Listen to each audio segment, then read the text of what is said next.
Playing Fall Guys Start again. like a normal, or at least acceptably weird instructional video that seems like it wants to help people have restful sleep. The message is quickly corrupted by the odd implication of distorted instances of sleep.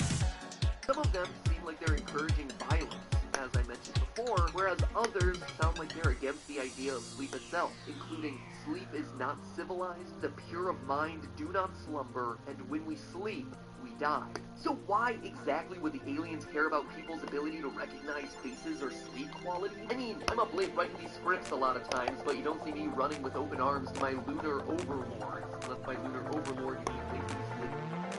No, it's not to make people docile or sleepy, it's to make them hate each other. Psychology studies show that a failure to subliminally recognize pain in other people's faces and sleep deprivation solely leads to a decrease in empathy for other humans. If real sleep is trying to plant messages in people's minds about the work to be done, and then also blunts viewers' recognition of faces and conditions of not DoorDash!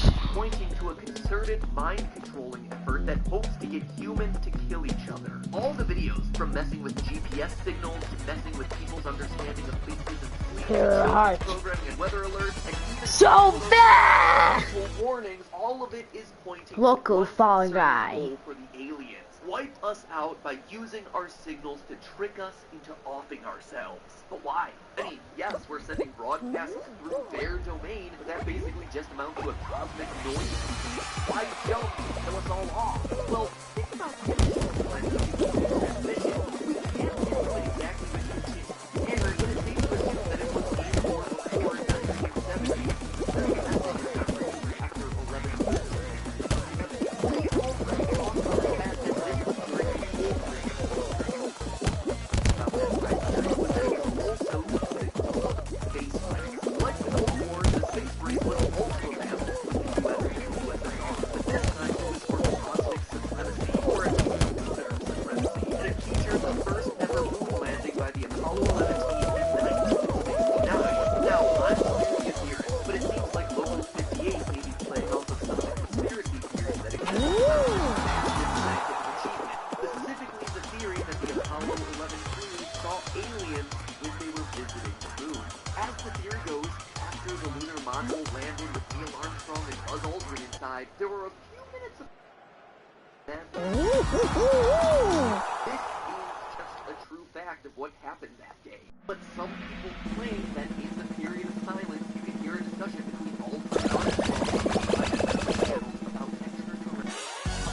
As a result, they rush to complete their mission, planting researchers on the moon, and then quickly hightail it out of there. Whether these, in my opinion, highly unlikely, are true isn't the point here. The point is that the timing works out. Big fan. The moon Hey, I'm your biggest fan. I don't have a biggest fan. aliens and their motivation to want to kill us. We've made contact and we've made them mad. And what's not up for debate is that Apollo 11 really did put the Earth on the surface of the moon as part of a way to track the moon's orbit using lasers back on Earth. And it just so happens that a few of the strange messages from Local 58's broadcast mentioned here. Weather service explicitly warns people to avoid the Earth. It later says, found moon alien conspirators also believe that the reach of the space program ended as quickly did, and the reason that the Apollo 11 astronauts weren't more celebratory when they returned to Earth was because they saw disturbing disparaging things up in space and couldn't bubble. And we know for a fact that someone working at Local 58 knows what's really going on here and is trying to get the message out, just can't, which would seem to line up with it. Regardless, it certainly seems that the space program is responsible for the animosity that these aliens have for life on Earth. Maybe the aliens want revenge for being disturbed. Maybe the movie First Man is true, and Neil Armstrong is just really kind of a bummer to hang out with. We just don't have enough of this story right now to know the truth. But we do No! I got to you. I have to do something from my vantage. I am a best Fall Guy because I know how to use items that are meant to harm me to my advantage. I am a pro Fall Guy. No one can end me because I'm a pro Fall Guy.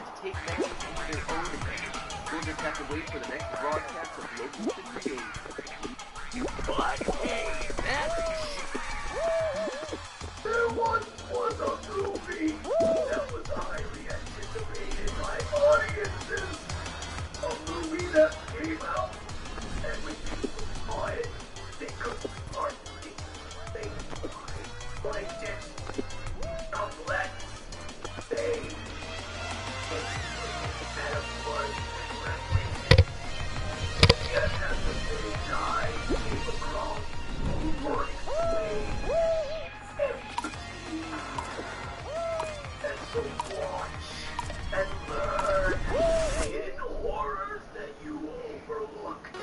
Scariest thing of all. it's Big Mac Dad.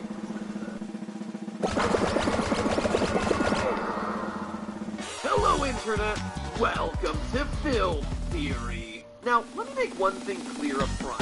Us is a great movie, but it's also a hard movie. I think everyone was really excited to see what Jordan Peele's follow-up to Get Out would be, and Us doesn't disappoint. It's just different than the horror movie that I think a lot of people were expecting, myself included. Whereas Get Out is pretty self-explanatory in its themes about race, Us plays with a lot of big ideas that don't immediately seem to fit together. There are themes of religion, race, duality, free will, all pulled through the story of underground mazes, cloning experiments, nationwide hand-holding, the rabbit. Now, when I say it's a hard movie, I mean that it's one that requires a lot of thought. Some research to really appreciate and understand. And because it has this big twist, really explanatory monologue at the very end, I think a lot of people walk out of this assuming that they got it, just because they got the surface level information about a girl who was swapping her soul with double. But there is so much more here. The horror of this movie isn't the tethered and their aggressive use of scissors. It's not even how creepy, mildly racist fun houses on the strands of tourist beaches underground. No, Us is really about the failure of research. What you can see throughout the movie are glimpses of the perfect American life where all the characters seem to be portrayed, but all of these moments are actually hollow, meaningless, just weirdly missed the mark in some way. By the end, it's not the clones that are killing us, it's America. It's us, the U.S. Let's look at that. Yeah. What first clued me in that this is the direction the film was headed was a really odd line during the first encounter with Heather. The doppelgangers have broken into the lake house of the Wilsons and have everyone seated for a good old story time. But when the family's father, Gabe, asks the Tethers, the response is one that catches everyone off guard, both in the movie and out in the theater. Not that these are twins, not that they're the Tethered, not even that they're shadows or a weird government science experiment gone wrong. No, the response is... We're Americans. We're Americans. Weird, right? And not like random weird. This line is clearly weird with a purpose. Anytime a character sits down the villain and says, "What are you?" you know that the response is going to be important. And it got me thinking. It also got me buying another ticket to watch it from the beginning with this new context. And looking all the way through the film from start to finish, it becomes clear that we see the theme of America and the American dream play an oddly important role throughout all the events of the film. The opening seconds of the movie are spent telling us some random facts about underground tunnels. Apparently, miles of tunnels crisscross underneath the United States that are now abandoned and forgotten. Now, why tell us this? Especially as the very first thing we see as a part of this movie. I mean, sure, the ending takes place in one of those tunnels, but that feels like overkill to start the movie off on something that barely pays off. And no one would really question if this wasn't there. Instead, I think the reason why is that it sets up the American dream theme immediately. America, the country, is often considered superficial, figuratively, but also America, the country, is superficial, literally. There is nothing under the surface. It's empty. It's hollow. All America is on the surface, and underneath are just a bunch of abandoned tunnels filled with nothing. You think that's a stretch? Honestly, I wouldn't blame you. It seems like it's a pretty big leap to make, but let's look at another key element of the movie, the Hands Across America campaign. Less than 2 minutes into the film, we see a commercial for this thing, and then it's the final shot of the movie, with thousands of Tethers joining hands once they kill off their surface-dwelling counterparts. You might not be familiar with it, but Hands Across America took place in 1986 and involved 15 minutes of people holding hands across the country to raise money to, quote, cure homelessness and hunger. It happened at the height of the Reagan era, which was a time marked by a lot of national growth and an 80s passive feeling of positivity on one hand, but also blind, unchecked capitalism and business really dealing on the other. And nothing shows this better than Hands Across America. The event itself managed to raise a massive amount of money, $32 million, which is great, especially when it's back in the 1980s, until you consider that the company that ran this thing paid out $17 million of those dollars to pay its own bills. And when it comes to charitable events, any quote-unquote administration fees over 20% are considered to be pretty darn egregious. So the homeless saw much less of that total amount than it initially seemed. So already in this opening moment, we see what appears to be a great moment of, yeah, America uniting for change. And it's this grand gesture that looks awesome on the outside, is emotionally moving, but is already questionable what's under the surface. It looks great on the surface, but when it came to actual substance, it, once again, is empty. But okay, we need to move on from the opening scenes to the actual movie. Present-day version of our protagonist Adelaide and her family, and you see they are full of cliches of the perfect American life, or more accurately, almost the perfect American life. Jordan Peele has chosen to include a bunch of symbols that show the failure or letdown of the American dream. Throughout the movie, Gabe wears a Howard University sweatshirt, which, if you aren't familiar, is a historically black college, along with other high-end universities like Hampton and the Institute. These schools are all part of the Black Ivy League, a group of prestigious schools that were specifically available to African Americans back when segregation was still a thing. So, on one hand, they represent what every American dreams of, going to a good college, Ivy League. The other hand is that it's a group of schools that specifically came out of segregation, a dark spot on America's past and part of a long history of racial inequality. For a period of time, racism sucks. Also considered to be the Don't schools be that racist. black students could go to that would qualify them for careers that were traditionally considered beyond the reach of African Americans at the time. Jobs only available to upper middle class white people. Again, the movie highlights this desire we all have to go to an amazing school like Howard, but the whole concept of historically black colleges also refers to the time when black students were considered second. It's the American dream again, but twisted, corrupted. Since we're talking about Gabe, let's also talk about Gabe's boat. Throughout the movie, we see a lot of characters that have a lot of really good stuff. Having nice stuff is something we all want, and something people are currently obsessed with, from flex culture to easy. But here we see that it's not quite working the way that everyone hopes. If you're a middle-class person in the U.S., there's a good chance that your dad dreamed of buying a boat at some point or another. It is the ultimate symbol of expendable income, something purely for relaxation that costs a lot to maintain and that you do like once a year. And here Gabe is achieving the dream, checking off the I'm on a boat box, but the boat doesn't work. It turns off at random. It pulls to the left. It's the American dream in name, but in substance, it's empty. Not only is the boat not all it's cracked up to be, it's not just the boat. You also have to have all the stuff that goes with it. It's never enough to have what you have. You always need to have more. The boat is certainly the most prominent example, but you also see it when we talk about the Tyler's car and their backup generator. The American dream isn't a destination. It's just constantly trying to get more than you already have, and constantly being dissatisfied by what you do have. Speaking of all that stuff, after seeing the Tylers literally die all over their beautiful house, it still sees all the stuff as the thing that's going to protect it. Materialism is the shield. It's the solution because it's always the solution in America. Rewind back to the first home invasion scene. Gabe's tactic, again, is the stuff. To keep offering the tethered more material goods as the things make them go away, but to recognize and foresee the power of capitalism in making your problems go away. Come on, man, this is not the time for that word flex. Gabe followed that up by offering both, empty his bank account. The irony here is that all that stuff isn't protecting anyone, but it is killing everyone. Did you notice that throughout the movie, even though scissors are the main weapon, they rarely are the thing that kills anyone, at least on screen? After tethered Adelaide notes that we're Americans, his heart is not in God. They're using symbols of the American upper middle class. During the opening attack, Gabe wields the great American pastime of a baseball bat. Death number 1, Gabe kills Abraham with the new boat. Dora kills one tethered Tyler twin and almost the other with a golf putter. Death number 3, Gabe kills tethered Josh with the flare gun from the boat. Amazon Alexa fails to call the police. More death, Jason kills tethered Kitty with a mounted rock. And death number 5, Dora kills Umbre with a high-end white Land Rover. These deaths literally and figuratively beat the characters over the head with the idea that their stuff isn't doing good in the world. It's a weapon. It also shows that at the end of the day, we're all dying to this materialism and slowly being killed by our desire for more stuff.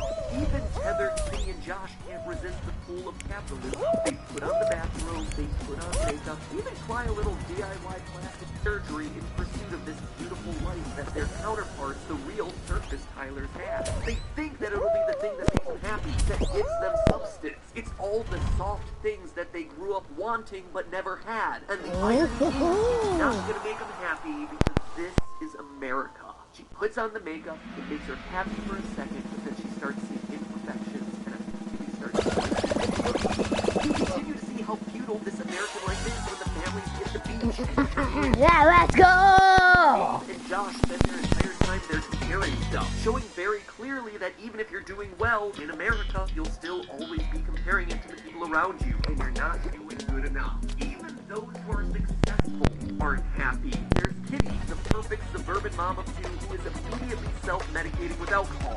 To numb her from the marriage to a guy who cares more about his stuff than her, who doesn't take her fears seriously when she hears noises outside their house.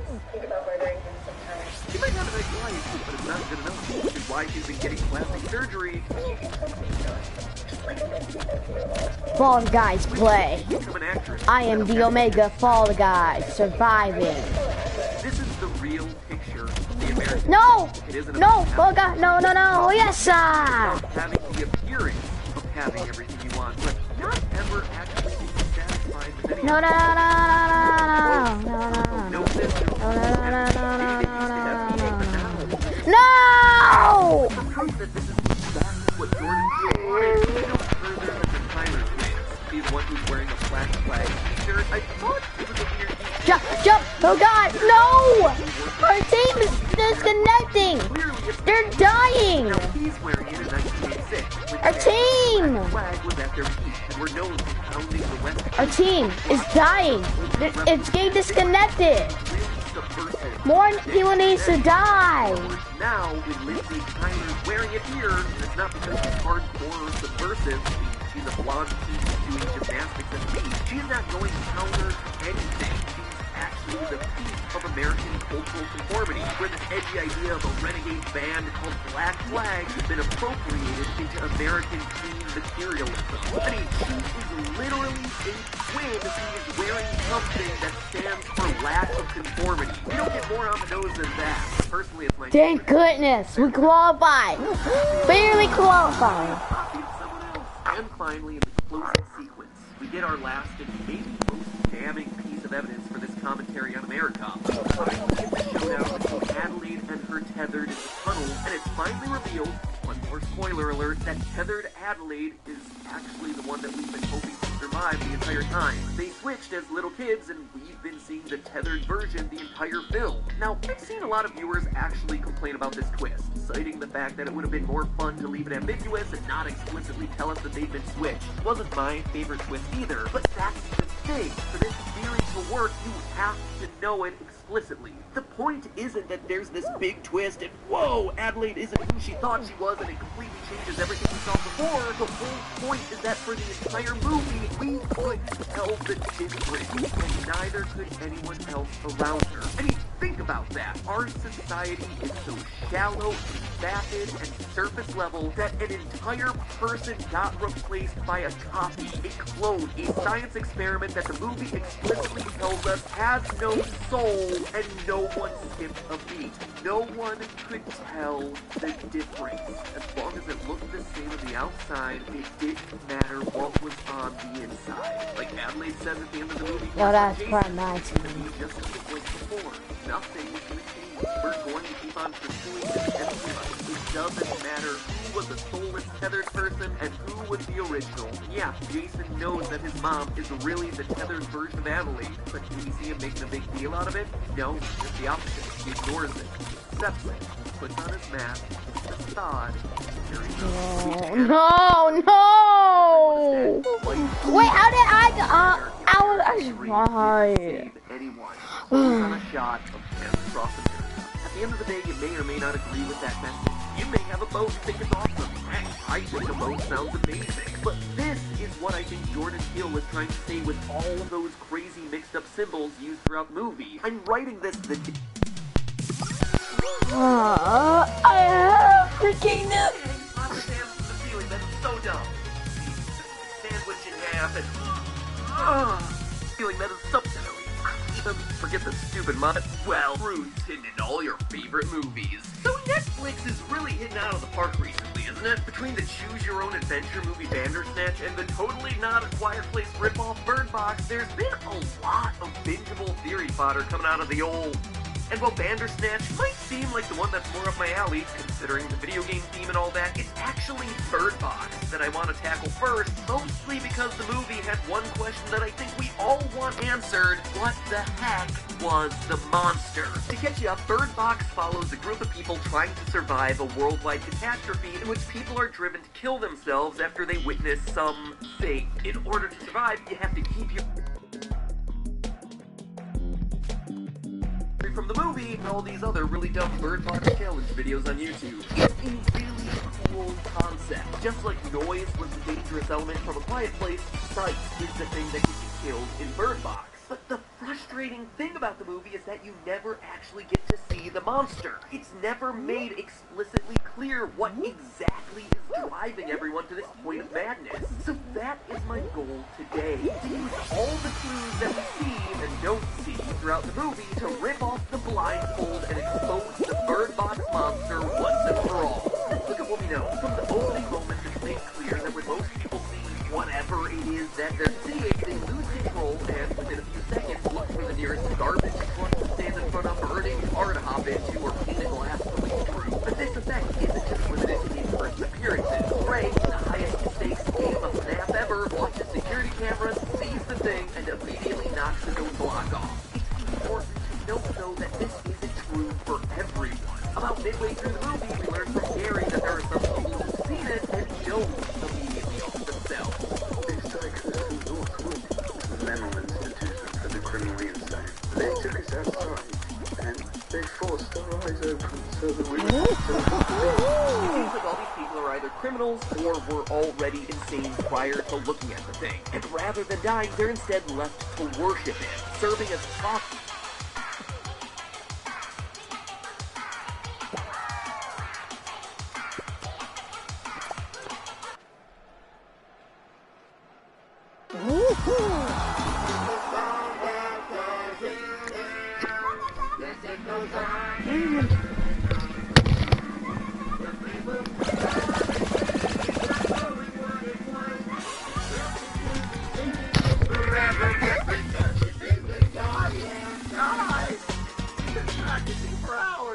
I need a break from all the noise.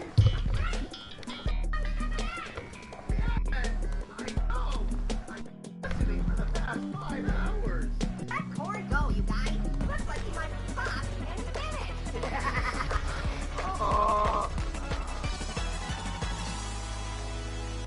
That's what I'm talking about.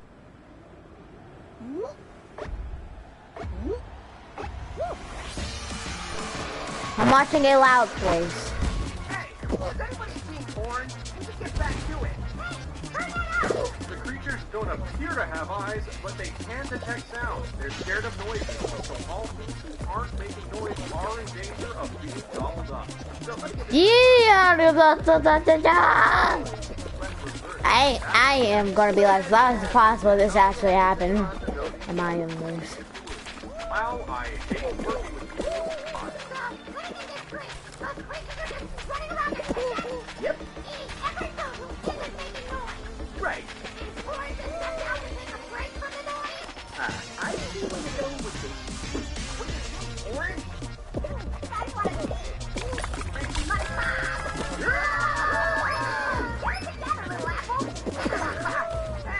why did you hit me?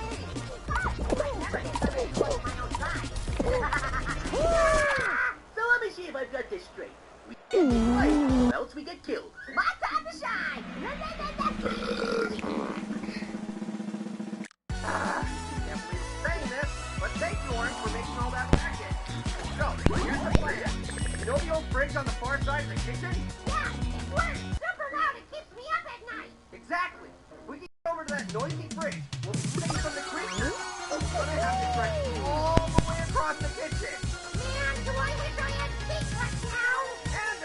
hate to say this, we're gonna have to bring Orange with us. He's our greatest asset against the creatures.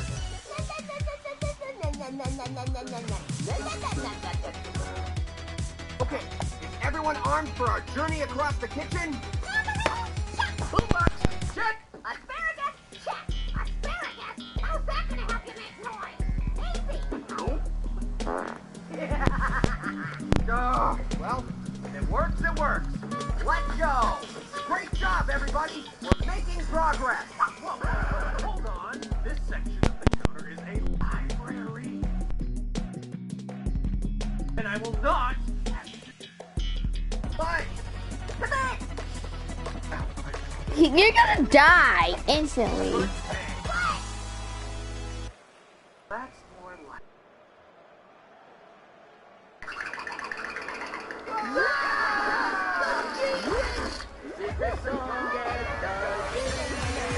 Yes, I go on and on, my friends. Yay! Thanks for the announcements.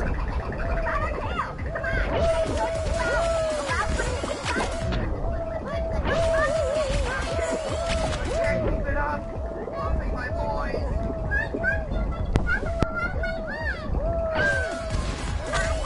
I know what I have to do. Orange, what are you doing? Orange!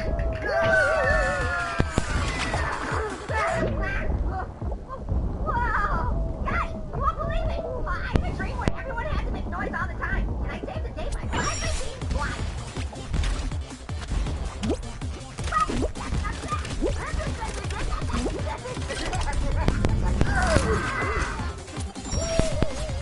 Yes, never fuck. This is not never end. On and on, my friends. Yeah, it doesn't end, you idiot. Yeah, this is something that never ends.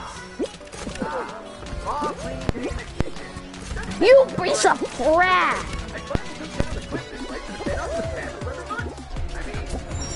Go back up in a month, but thanks for your help. No one asked me to do that, but okay. I like video games.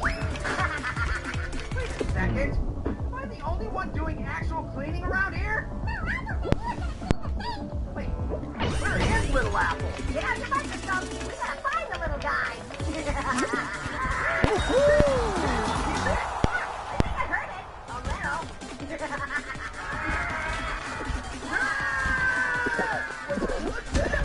Little Apple, is that you? It is! Quick, open the fridge and let him out!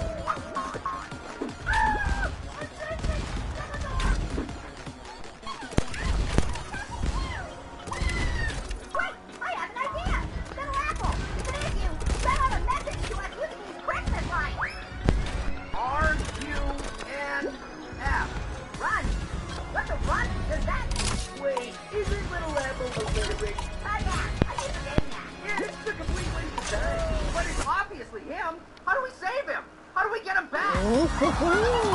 Little Apple is not illiterate.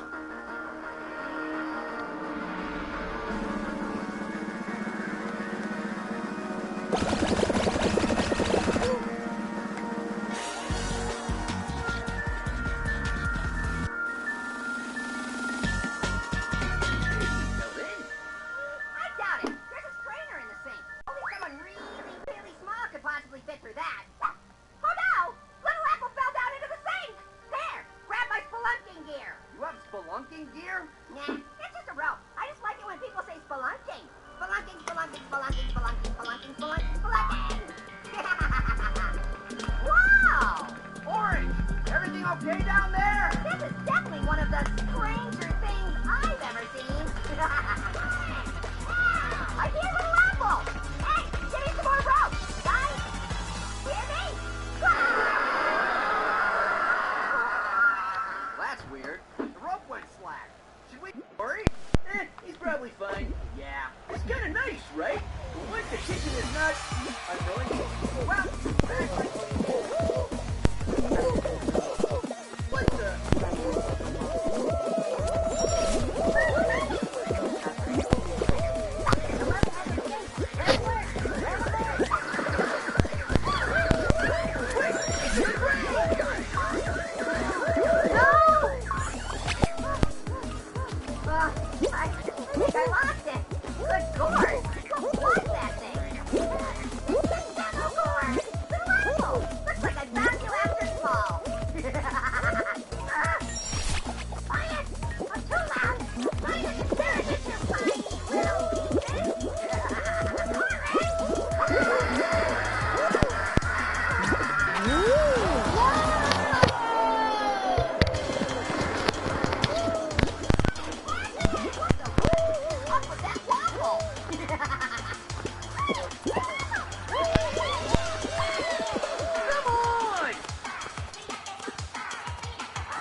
back in with another reaction video for all of you. And today, I, your prince, am reacting to Anime House 5. So without further ado, here we go. Look at Aang.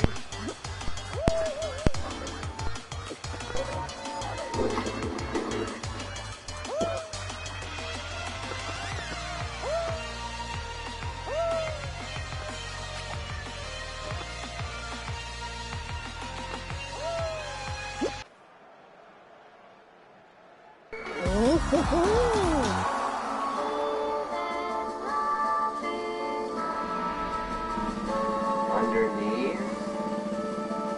What the fuck? This little girl.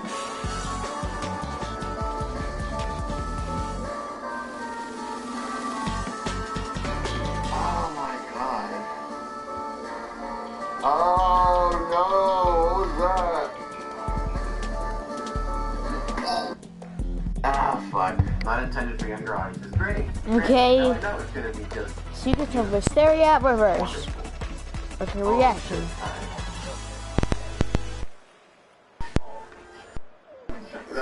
Okay.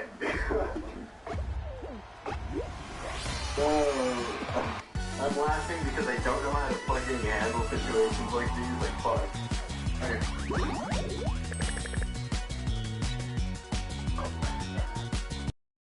Okay, eat it.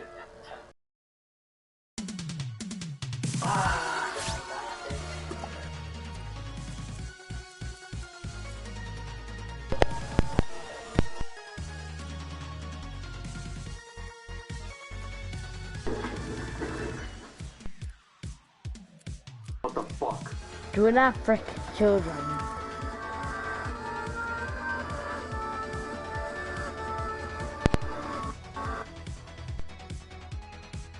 Wanted for younger. That cleaver, I think, is swing.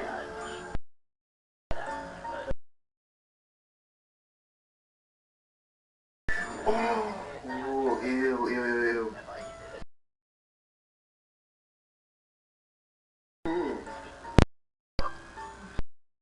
These voices, like they're demonic. These demonic fucking voices. I hate that shit. Where like you can't understand what the fuck they're saying. It's like demon language. I'm gonna be honest with you guys. I didn't enjoy that. This is the first one.